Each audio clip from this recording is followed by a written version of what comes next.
Hello, and welcome to the bite-sized guide to Halatali.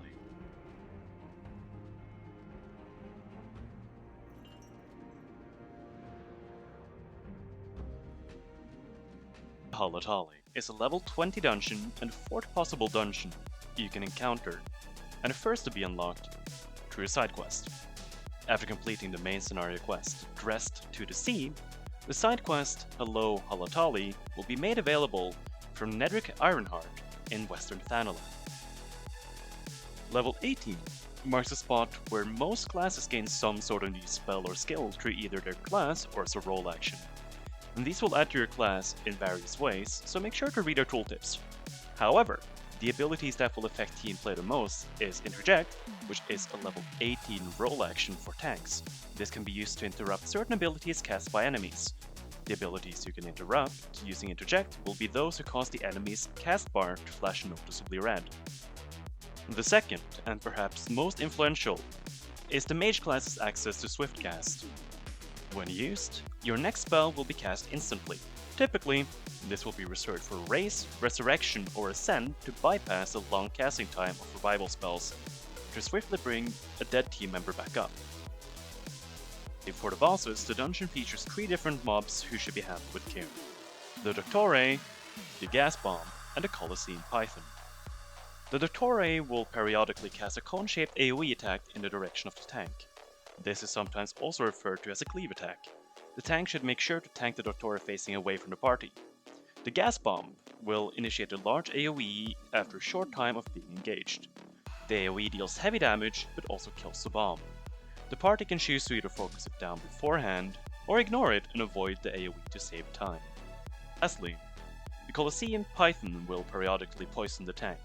When you see the poison debuff on your tank, use the healer role action Asuna to remove it, to make healing the tank more manageable. Asuna can be used on any debuff with a small white line running over the icon. Starting off, head down the ramp and move towards the left. Fight your way through a circle-shaped room. Remember the extra care reserved for the Doctor and the gas bombs, then keep following the path until you find the first boss arena. Here you will fight Firemane. Firemane is a straightforward boss. They will summon wisps which will explode when they reach Firemane, so they should be killed off quickly. Alternatively, unless your party is poorly geared, the party can focus down Firemane and heal through the damage to speed up and simplify the fight. After killing Firemane, interact with the stream inside a pyre and follow the path. Along the way, you will have to interact with 5 Chain Winches. When interacted with, the Chain Winches will spawn one of 3 encounters: either chest, 3 lightning elementals, or a gas bomb. Loot the chest as normal, leave the gas bombs to explode, but take care with the lightning elementals as they can hit hard. Keep to the path, use the winches, cleanse the poison from the pythons, and eventually you will have fought your way to the next boss arena. Here, you will meet the Thunderclap Gear. You will fight this drake in a room with 2 ramps and a shallow pool of water. Thunderclap has 2 main AoE abilities, namely Levin Shower, which is a frontal AoE cleave, which should be faced away from the party, as well as Electrify, which is a small AoE that will target random party members. Standing in the water will cause you to take more damage from Thunderclap's abilities, so make sure to fight it on land. At 2 points during the fight, Thunderclap will become invulnerable and retreat into the water. It will electrify the water, which will cause anyone in it to take continuous damage, so make sure you're on the ramp. During the invulnerability phase, the Thunderclap will summon 2 sets of Thunder Elementals. Kill them, and the fight will resume as normal. Once Thunderclap is dead, interact with the interactable and move onwards. Ahead is a very short stretch. If you hug the wall to the right, you can skip most enemies and move to the door in front of the final boss arena. However, if you move leftwards, you can fight the Pit Paisty, which is an optional miniboss which will summon several ruby beaks. However, when in the last arena, you will face Tangata.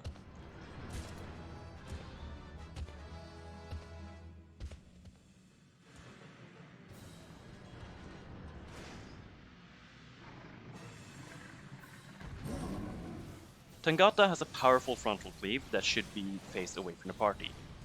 Twice during the fight, he will become invulnerable and surround himself with lava. During this phase, he will summon fire elementals one by one, and will leave the phase once you kill 3 of them.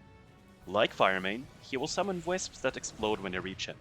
However, just like Firemane, if you're decently geared, the party can opt to focus down the boss and heal through the damage to simplify the fight. Following the above steps, you should now have cleared the dungeon. Congratulations!